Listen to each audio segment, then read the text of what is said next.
صلی اللہ تعالی علیہ وسلم کے صحابی حضرت عبداللہ ابن مسعود فرمایا کرتے تھے جب کوئی غیبت کرتا تھا تو مدینے میں بدبو پھیل جاتی تھی بظاہر، ہمیں لگتا تھا کہ بدبو آ رہی ہے، محسوس ہوتا تھا، اگرچہ وہ ہمارے ذہنوں کے اندر کی بات ہوتی تھی، ورنہ تو مدینے کو اللہ نے خوشبوؤں سے نوازا ہوا ہے۔ فرماتے ہیں پھیل جاتی تو ہمیں پتہ چل جاتا کہ لوگ کسی کی غیبت کر رہے ہیں۔ تو کسی نے کہا حضور اب کیوں نہیں پھیلتی؟ فرمانے لگے وہ ہوتی بڑی زیادہ ہے، اب کس کس کو بدبو آئے تو خیال رکھا کریں۔ حضرت حسن بصری بہت بڑا نام ہے، حضرت علی رضی اللہ تعالیٰ عنہ کے ڈائریکٹ شاگرد ہیں، شیر خدا کے حضرت امام حسن بصری،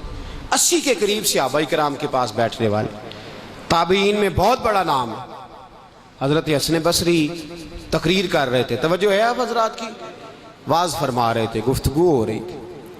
اور آپ لوگوں کو یہ درس دے رہے تھے کہ بھائی اللہ کے دروازے پہ دستک دیا کرو، جو اس کے دروازے پہ دستک دیتا ہے خدا کا دروازہ اس کے لیے کھول جاتا ہے۔ یہ بات ہو رہی تھی، لوگ درد سے سن رہے تھے، بڑا کیف تھا، پردے میں عورتیں بھی تھی، ایک بوڑھی اماں اٹھ کے آ گئی، کہنے لگی حسن بصری کیا کہہ رہے ہو؟ کہ اماں جی کہہ رہا ہوں اللہ کے دروازے پہ دستک دینی چاہیے، کھل جاتا ہے۔ تو بوڑھی اماں کہنے لگی سوچ کے بات کر، خدا کا دروازہ بند کب ہوتا ہے؟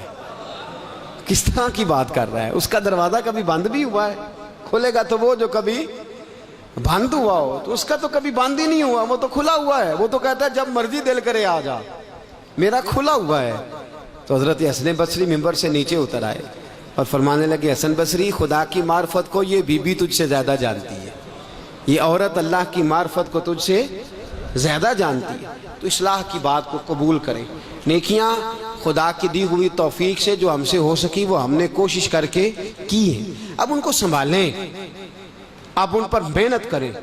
لیکن نا رمضان میں قرآن شریف پڑھنے کا اگر ٹائم مل سکتا ہے تو رمضان کے بعد بھی انشاءاللہ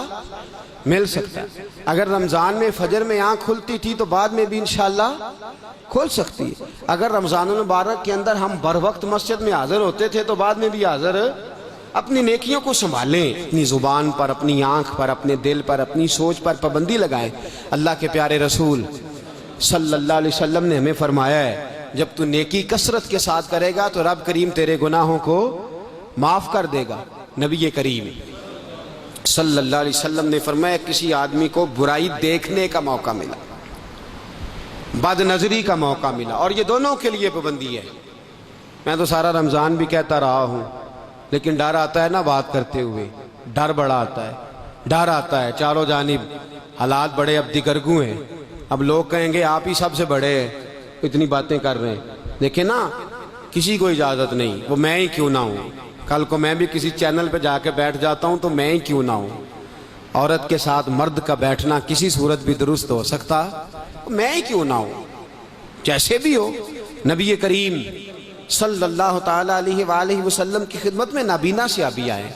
عبداللہ ابن مکتوم رضی اللہ تعالیٰ، حضرت ام سلمہ زوجہ ہے، لستن کاحد من النساء، ایسی دنیا میں دوسری عورت ہے بھی کوئی نہیں جیسی ازواج مطہرات۔ تو میرے حبیب پاک علیہ الصلوۃ والسلام نے فرمایا ام سلمہ نظریں نیچی کرو، اور یہ بھی یاد رکھیں سیل مین نے اگر چیز بیچتے وقت نظریں نیچی رکھنی ہے تو عورت کو بھی اجازت نہیں اس کا چہرہ دیکھنے کی، اتنا حکم مرد کے لیے اتنا ہی بولیے عورت کے لیے بھی حکم اتنا ہی ہے۔ حبیب کریم علیہ السلام نے فرمایا ام سلمہ نظر نیچی کرو، یا رسول اللہ وہ تو نابینا ہے، فرمایا تمہیں تو نظر آ رہا ہے نا، تمہیں تو دکھائی دے رہا ہے نا،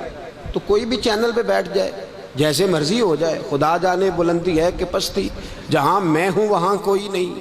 عجیب منظر کشی ہے، عجیب عالم ہے، ہو کا عالم ہے۔ اب دین گویے بتانے لگے، اب مذہب کی بات وہ لوگ کرنے ساری رات ناچ گانا کرو اور سویرے اٹھ کے 4 حدیثیں یاد کر کے دوپٹہ سر پہ رکھ لو اور کو چلو جی اب ہم مذہب بتائیں۔ حبیب پاک علیہ السلام نے فرمایا جس کو بد نظری کا موقع ملا، اپنے ڈرائنگ روم میں اکیلا تھا، اس کے ہاتھ میں ریموٹ تھا، ٹی وی پہ گند آ رہا تھا، اس کو موقع ملا گند دیکھنے کا، لیکن میرے کریم فرماتے ہیں اللہ کی رضا کے لیے بچ گیا، اس کو کوئی روکنے والا نہیں تھا، کوئی دیکھنے والا، کوئی تنقید کرنے والا، اس کا کوئی ناقد وہاں موجود، فرمایا اللہ کی رضا کے لیے اگر اس نے نظر جھکا لی، چہرہ پھیر لیا، آنکھ بند کر لی، غفر لہ ما تقدم من ذنبہ، اللہ اس کے پچھلے سارے گناہوں کو معاف فرما دے گا۔ حضرت ابو ذر غفاری بیٹھے تھے، کہنے لگے حضور اگر ایک ساتھ کے لیے ایسا ہوا ہے، توجہ ہے آپ کی، اگر ایک سیکنڈ لگا ہے بس، نہ اس نے وضو کیا ہے، نہ اہتمام کیا ہے توبہ کا، نہ 2 نفل پڑھے ہیں، نہ اس نے دعا مانگی ہے، نہ 70 دفعہ، بس ایک ساتھ کے لیے